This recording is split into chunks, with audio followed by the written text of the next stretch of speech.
Facciamo un grande applauso, guardate che meraviglia, i frisoni di Peppe Briganti. La via sentito, sono un po' queste che ci... No, io invece di non può essere che ci sono i tre.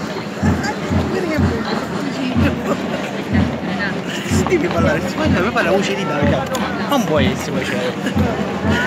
C'ho tutte le cose come sono ora, vado a fare il romanzo. Io ne scive.